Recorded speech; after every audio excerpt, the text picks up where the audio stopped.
Berbagai peristiwa dan kebijakan mewarnai jalannya pemerintahan Joko Widodo Yusuf Kala dalam beberapa waktu terakhir. Mulai ditetapkannya pahlawan nasional baru hingga presiden yang mengingatkan agar masyarakat menjaga persatuan dan kebersamaan. Untuk itu Warta Istana kembali hadir mewartakan berbagai hal tersebut bersama saya Nabila Karisti. Warta Istana kali ini akan menyajikan warta di antaranya. Presiden menyatakan negara dalam keadaan aman. Presiden membantah isu akan adanya pergantian Panglima TNI. Presiden berikan gelar pahlawan nasional kepada seorang tokoh asal Jawa Timur. Pemirsa, kita mulai Warta Istana dari Bandung, Jawa Barat.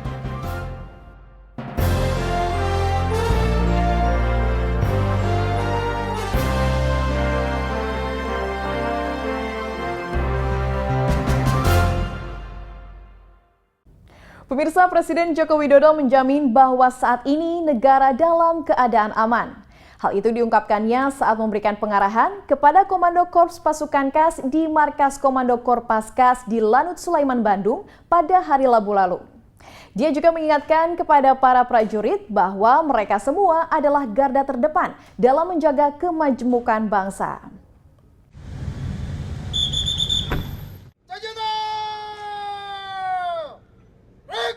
Presiden Joko Widodo menjamin dan menyatakan bahwa saat ini negara dalam keadaan aman. Hal tersebut ditegaskannya usai memberikan pengarahan kepada Komando Korps Pasukan KAS di Markas Komando Korpaskas di Lanut Sulaiman, Bandung, Jawa Barat Selasa pagi. Kedatangan Presiden Joko Widodo ke Markas Komando Korpaskas selain untuk memeriksa kesiapan pasukan, juga untuk mengingatkan kepada para prajurit bahwa mereka semua adalah garda terdepan dalam menjaga kemajemukan bangsa. Hal itulah yang selalu ditekankan Presiden pada setiap kunjungan dan arahannya ke sejumlah prajurit TNI dan Polri beberapa waktu belakangan. Korps Paskas dapat diterjunkan di segala medan, diterjunkan kapanpun bangsa ini membutuhkan. Sebagai Panglima tertinggi TNI, saya memerintahkan Korps Paskas agar selalu setia kepada NKRI. Dalam arahannya, Presiden selaku Panglima tertinggi TNI juga menginstruksikan agar Korpaskas selalu setia kepada Negara Kesatuan Republik Indonesia. Presiden juga mengingatkan agar para pasukan selalu mewaspadai segala ancaman yang dapat memecah belah bangsa. Ia pun meyakini bahwa mereka semua akan selalu siap sedia dalam membela persatuan bangsa. Tim Kantor Berita Antara mewartakan. Presiden Joko Widodo menyebut sistem ketatanegaraan Indonesia menghargai dan memberikan jaminan bagi masyarakat untuk menyampaikan aspirasi dan pendapat. Meski demikian, dia ingin agar persatuan dan kebersamaan di antara masyarakat Indonesia dapat benar-benar dijaga dan prinsip di dalam Pancasila tetap utuh.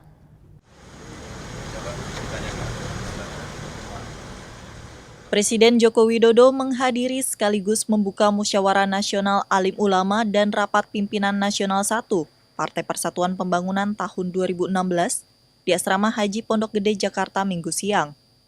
Dalam sambutannya, Presiden mengatakan sistem ketatanegaraan Indonesia menghargai dan memberikan jaminan bagi masyarakat untuk menyampaikan aspirasi dan pendapat. Kita untuk menyampaikan aspirasi, menyampaikan pendapat, dan kita juga menghargai adanya kebinekaan, kemajemukan. Karena memang bangsa kita adalah beragam, adalah majemuk. Persatuan, kebersamaan di antara kita ini betul-betul kita jaga. Kita bersama-sama menjaga agar prinsip-prinsip yang ada di dalam Pancasila betul-betul tetap utuh. Presiden melanjutkan, Indonesia memiliki setidaknya 340-646 bahasa lokal, dengan jumlah suku sekitar 1.128. Presiden menjelaskan, inilah keberagaman yang dimiliki Indonesia, yang telah diberikan Allah kepada kita untuk kita kelola secara baik. Oleh sebab itu, Presiden ingin agar persatuan dan kebersamaan betul-betul dijaga, agar prinsip-prinsip yang ada di dalam Pancasila tetap utuh. Tim Kantor Berita Antara mewartakan. Saya sebagai presiden, sebagai kepala negara, dan kita bersama-sama. Masyarakat Indonesia memiliki warisan ideologi Pancasila yang dinilai mampu menyatukan keberagaman bangsa Indonesia. Untuk itu Presiden Joko Widodo berharap masyarakat dapat saling melindungi dan menghormati satu sama lain.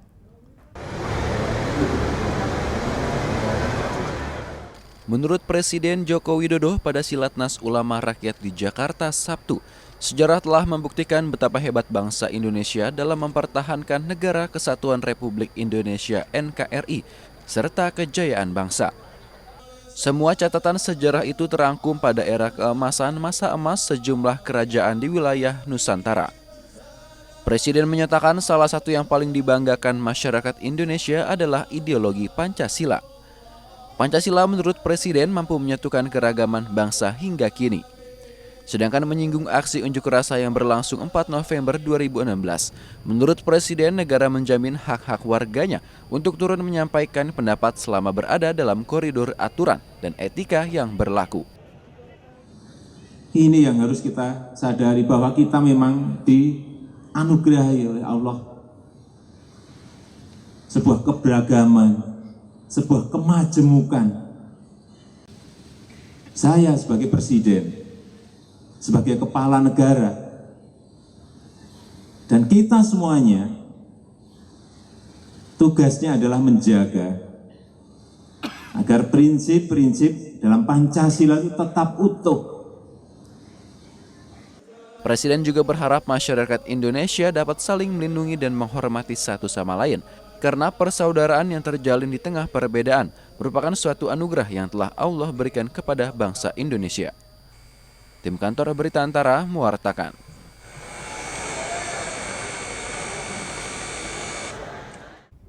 Sementara itu, Wakil Presiden Yusuf Kala menyatakan saat ini aksi terorisme masih menjadi fokus pemerintah Indonesia. Kecanggihan teknologi dan informasi menurutnya menjadi salah satu faktor pemicu menyebarnya aksi terorisme saat ini. Menurut Wapres RI di Nusa Dua Bali, Senin, pada pembukaan pelaksanaan sidang umum Interpol, pemerintah masih terus fokus terhadap fenomena aksi terorisme di tanah air dan belahan dunia lain. Wapres Yusuf Kala menilai kemajuan dunia teknologi dan informasi juga berdampak buruk bagi kejahatan internasional termasuk terorisme. Untuk itu, Wapres Yusuf Kala mengharapkan penting bagi setiap negara anggota Interpol membangun komunikasi agar bisa mencegah aksi terorisme lebih awal. Pembukaan diawali dengan mengarak panji-panji Polri dan Interpol. Dalam sidang ke-85 ini, Indonesia menaruh perhatian pada kejahatan internasional diantaranya terorisme. Perkembangan informasi dan teknologi komunikasi serta akses yang mudah terhadap internet telah membuat penyebaran propaganda paham radikalisme dan ekstremisme kekerasan menjadi lebih cepat. Di masa lalu, penyalahgunaan internet oleh teroris memanfaatkan hukum berkomunikasi di antara mereka dan digunakan sebagai sarana untuk membuat bom dan meledak dengan target-target objek vital tertentu. Saat ini, penyalahgunaan internet oleh teroris sangat terkait dengan penyebaran idealisme yang sangat keliru, termasuk propaganda dan penyebaran radikalisme dan ekstremisme. Kelompok ISIS merupakan satu contoh di mana Indonesia juga tidak imun terhadap kondisi. Agenda sidang Interpol Senin ini juga membahas beberapa kejahatan lintas negara seperti perdagangan manusia, narkotika, dan cybercrime. Sidang dilakukan tertutup. Sidang umum Interpol berlangsung dari 7 November hingga 10 November 2016. Dari Denpasar, Bali, Imade Arnawa, Kantor Berita Antara mewartakan. Kunjungan Presiden tidak terkait rencana unjuk rasa. Saksikan warta ini usai jeda berikut hanya di Warta Istana.